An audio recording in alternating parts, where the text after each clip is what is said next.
السلام علیکم friends, classic entertainment present سلسلہ وار ناول سانسوں میں بسا ہے تیرا نام، ریٹن بائی فروہ خالد، ایپیسوڈ 43، جس کا آپ کو یقیناً بے صبری سے انتظار ہوگا۔ تو چلتے ہیں ناول کی طرف، مگر اس سے پہلے اگر آپ کو ہماری ویڈیوز اچھی لگتی ہیں تو انہیں لائک کریں، ہمارے چینل کو سبسکرائب کریں اور آئیکن بٹن بھی دبائیں تاکہ ہماری نئی آنے والی ویڈیوز آپ کو سب سے پہلے دیکھنے کو ملیں۔ تو چلتے ہیں ناول کی طرف۔ دروازے پر ہوئی آہٹ پر دونوں نے ہی پلٹ کر دیکھا تھا۔ جہاں کھڑی اسمارا کو دیکھ انشا کا چہرہ زرد پڑا تھا، وہیں وہبان کی کشادہ پیشانی شکن آلود ہوئی تھی۔ اس کا یہاں کسی کی بھی نگاہوں میں آنا اس کے مشن کے لیے انتہائی خطرناک ہو سکتا تھا۔ اگر شفقت خان کو ISI کے کمانڈوز کی یہاں تک رسائی کی بھنک پڑ جاتی تو اسے اپنے تمام ساتھیوں کو یہاں آنے سے روک دینا تھا، اور یہی وہ نہیں ہونے دینا چاہتا تھا۔ اوہ، تو داماد جی یہاں تک آ بھی گئے، مجھے خبر تک نہ ہوئی؟ داماد جی، یہ تو غلط بات ہے، میں نے آپ کا اتنا انتظار کیا اور آپ مجھ سے ملے بغیر جا رہے تھے۔ اسمارا نے اپنے پیچھے کھڑے گارڈز کو ہاتھ کے اشارے سے شفقت خان کو خبر کرنے کی اطلاع دی تھی، مگر ان کے وہاں سے ہٹنے سے پہلے ہی وہبان نے باری باری دونوں کی شہرک پر اپنے سائلنسر لگی گن سے نشانہ باندھتے انہیں وہیں ڈھیر کر دیا تھا۔ اس کی اس پھرتی پر اسمارا نے پھٹی پھٹی آنکھوں سے اپنے پیچھے گرتے گارڈز کو دیکھتے اپنے دونوں پسٹل نکالتے ایک ساتھ ان دونوں پر فائر کیا تھا، مگر وہبان نے جلدی سے انشا کو پیچھے دھکیلتے دونوں فائر اپنے وجود پر کھائے تھے۔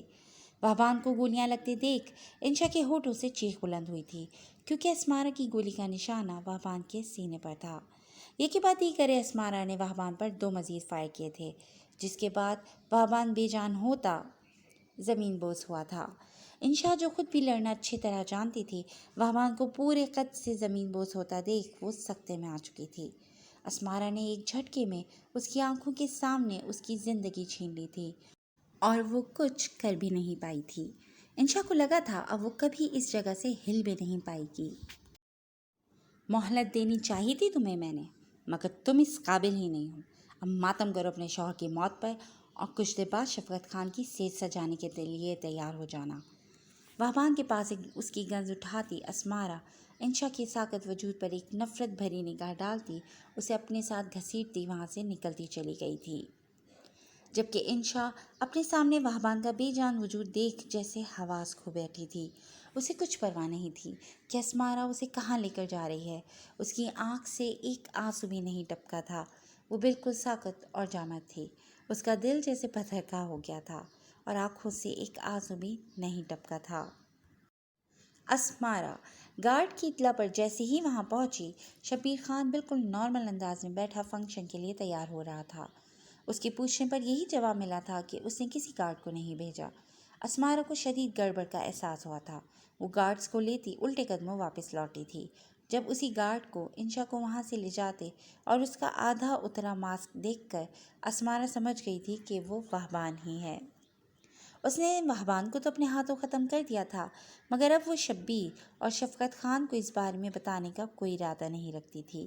اس کے مطابق جب ایجنسی والوں کا مین کمانڈو ہی مارا جا چکا تھا تو وہ اب حملہ کیسے کرنے کا سوچ سکتے تھے۔ وہ شفقت خان کو بتا کر اپنے سر کوئی مصیبت مول نہیں لینا چاہتی تھی، اس لیے سب کچھ اپنی جگہ ٹھیک کرتی اپنی جگہ نارمل ہو چکی تھی، مگر وہ یہ نہیں جان پائی تھی کہ کون کس کی سازش کا شکار ہوا ہے اور آنے والے وقت میں ان کے ساتھ کیا ہونے والا ہے۔ وہ جو سمجھ رہی تھی کہ اپنی جانب بڑھتا طوفان وہ نہایت ہی آسانی سے دبا چکی ہے، اس کے وہم و گمان میں بھی نہیں تھا کہ یہ طوفان عنقریب ان کے لیے کتنی بڑی تباہی ثابت ہونے والا ہے۔ حناد آصفہ کو بھاری دل کے ساتھ وہیں اپنے محل میں چھوڑتا وہاں سے نکل آیا تھا۔ جمشید اس کے ساتھ تھا، جبکہ سجاول کو وہ وہیں آصفہ کی حفاظت کی خاطر چھوڑ آیا تھا۔ سجاول بھی اس اہم ترین موقع پر اس کے ساتھ ہی جانا چاہتا تھا، مگر حناد کے حکم پر خاموشی سے وہیں رک گیا تھا۔ وہ جانتا تھا کہ آصفہ کی حفاظت بھی حناد کے لیے کتنی اہم تھی۔ وہ سب لوگ حناد کی لال وحشتناک آنکھیں دیکھ سمجھ گئے تھے کہ اس وقت وہ کس قدر اندرونی خلفشار اور اذیت کا شکار ہے۔ مگر وہ چاہ کر بھی اس کے لیے کچھ نہیں کر سکتے تھے، کیونکہ ان کی لیڈی باس کچھ زیادہ ہی سنگدل ثابت ہوئی تھی، جس نے کبھی نہ ٹوٹنے والے حنان محتشم کو بری طرح بکھیر کر رکھ دیا تھا۔ واٹ؟ انشا یامین ان گھٹیا لوگوں کے قبضے میں ہے اور تم لوگوں نے مجھے بتایا تک نہیں؟ اگر انشا یا وابان کو کچھ ہوا تو میں تم لوگوں کو پہلے زندہ گاڑوں گا، پھر شفقت اور اس کے کتوں سے نمٹوں گا۔ وہ لوگ گاڑی میں بیٹھ کر شفقت خان کے ٹھکانے کی جانب روانہ ہوئے تھے، جب ڈرائیور کے ساتھ فرنٹ سیٹ پر بیٹھے جمشید نے حنات کو بتاتے اس کے قہر کو آواز دی تھی۔ یہ بات انہیں شام میں ہی پتہ چل چکی تھی، مگر تب وہ حنات کو نہیں بتا پائے تھے۔ سر، ہمیں ابھی کچھ گھنٹوں پہلے پتہ چلا ہے، اس لیے آپ کو ڈسٹرب کرنے کے خیال سے جمشید نے خوف کے مارے باقی بات ادھوری چھوڑ دی تھی۔ شفقت خان کا علاقہ آ جانے کی وجہ سے حنات کے ہاتھوں اس کی بچت ہو گئی تھی، ورنہ حنات کا دہشت ناک چہرہ بتا رہا تھا کہ اس نے گاڑی میں بیٹھے ہونے کا لحاظ بھی نہیں کرنا تھا۔ حنات نے اس شراب کے عالم میں اپنی پیشانی مسلی تھی۔ اس نازک سی دھان پانسی لڑکی نے اس کا دماغ خراب کر کے رکھ دیا تھا۔ حنات جو اس وقت آصفہ پر بھی شدید غصے میں تھا، اس لمحے میں بھی اس کے تصور کے ساتھ جیسے ہی آنکھوں کے پردے پر اس نازک وجود کی روٹھی روٹھی لڑتی جھگڑتی شبیہ لہرائی، اس سچویشن میں بھی حنات کے ہونٹوں پر مسکراہٹ بکھر گئی تھی، جس کے اتنے نفرت آمیز رویے کے باوجود بھی حنات کا جنون اس کے لیے کم نہیں ہو پایا تھا، بلکہ اس کے عشق کی تشنگی میں مزید اضافہ ہو چکا تھا۔ آج پہلی بار حنات کے دل نے زندہ رہنے کی خواہش کی تھی۔ آصفہ سلطان کی سنگت میں خوشیاں بھری زندگی گزارنے کی چاہت کی تھی اس کے ناتواں دل نے، وہ بھی کس مقام پر آ کر جب وہ خود اپنی موت کی جانب رواں دواں تھا۔ جلد از جلد اس جگہ پہنچنا چاہتا تھا جہاں بیٹھا ہر شخص اس کے خون کا پیاسا تھا۔ حنات نے اذیت کی انتہا پر پہنچتے اس خوشنما فریب پر سر جھٹک دیا تھا۔ اسے انشا اور اس کے پیچھے گئے وہبان کی بہت فکر ہو رہی تھی، جو اس وقت پوری طرح دشمنوں کے بیچ گھرے ہوئے تھے۔ یہی تین لوگ اس کی لائف میں بہت امپورٹنٹ تھے، مگر اس وقت تینوں کی جانب سے اس کا دل بہت سخت بے چین تھا۔ اسمارا نے اسے لا کر کسی اور روم میں بند کر دیا تھا، جو پہلے روم کی نسبت روشن اور کشادہ تھا، مگر انشا کو اب اس چیز کا ہوش ہی نہیں رہا تھا۔ وہ تو ابھی تک اسی لمحے میں اٹکی ہوئی تھی جب وہبان نے صرف اسے بچانے کے لیے اپنی جان دے دی تھی۔ وہبان اسے یوں بے یار و مددگار دشمنوں کے بیچ چھوڑ کر چلا گیا تھا۔ انشا کے لیے اس بات پر یقین کرنا آسان نہیں تھا، مگر جو اس نے اپنی آنکھوں سے دیکھا تھا وہ ان سب کو بھی نہیں جھٹلا سکتی تھی۔ انشا مزید نہ جانے کب تک ایسے ہی گمسم بیٹھی رہتی جب اس کی دائیں کلائی میں حرکت ہوئی تھی۔ انشا پہلے تو بری طرح ڈر گئی تھی، مگر بازو میں ہوتی وائبریشن مشین پر اس نے جیسے ہی شرٹ ہٹا کر دیکھا، اس کے بازو میں چھوٹی سی گھڑی باندھی گئی تھی۔ یہ اس کے بازو پر کہاں سے اور کب آئی تھی، انشا کو کچھ پتہ نہیں تھا۔ وہبان نے، مگر اسے پتہ کیوں نہیں چلا تھا؟ جو بھی تھا، گھڑی کو دیکھتے اسے ایک امید کی کرن نظر آئی تھی۔ یہ وائبریشن اسی میں جلتی سرخ لائٹ کی وجہ سے تھی۔ انشا نے بے طرح چونکتے اللہ کے بھروسے اس سرخ لائٹ کے ساتھ موجود بٹن پریس کیا تھا، جس کے بعد وہ ریڈ لائٹ تو آف ہو چکی تھی، مگر انشا کو اور کچھ بھی اس پر سمجھ نہیں آیا تھا۔ جب گھڑی کو دوسرے ہاتھ سے ٹٹولتے انشا کو ایک طرف چھوٹا سا ایئر پیس اٹیچ نظر آیا تھا، جسے جلدی سے نکالتے انشا نے کان میں لگایا تھا، جب دوسری جانب سے گونجتی کرنل شیر خان کی آواز کب سے رکے انشا کے آنسوؤں کو سیلاب لے آئی تھی۔ بابا، انہوں نے وہبان کو مار دیا ہے۔ بابا، یہ سب میری وجہ سے ہوا ہے، میں خود کو کبھی معاف نہیں کر پاؤں گی۔ ختم کر دیا میں نے سب کچھ، وہبان، یہ مشن سب کچھ ختم ہو گیا۔ ہماری سالوں کی محنت ضائع چلی گئی۔ ہم اپنے ملک کو ان دشمنوں سے پاک کرنے میں ایک بار پھر ناکام ہو گئے، جس کی ذمہ دار میں ہوں۔ بابا، آپ مجھے اس کی کڑی سے کڑی سزا دیں گے۔ انشا کو اس وقت نہ جانے کون کون سا غم رلا رہا تھا، وہ بالکل ٹوٹ بکھر چکی تھی۔ دوسری جانب بیٹھے کرنل شیر خان نے اس کی ہچکیاں اور درد بھری آواز سنتے بہت مشکل سے خود پر ضبط کیے رکھا تھا۔ انشا، میری بات سنو، ابھی کچھ ختم نہیں ہوا۔ ہم لوگ اتنے قریب پہنچ کر ہار نہیں مان سکتے۔ سوچو، اتنے سالوں سے نہ جانے کتنی مائیں، بیٹیاں اور بیویاں ایسے ہی اپنے پیاروں کو کھو رہی ہیں۔ ان سب کے مجرموں کو اب مزید ایسے نہیں چھوڑ سکتے ہم۔ تمہیں ہمت نہیں ہارنی،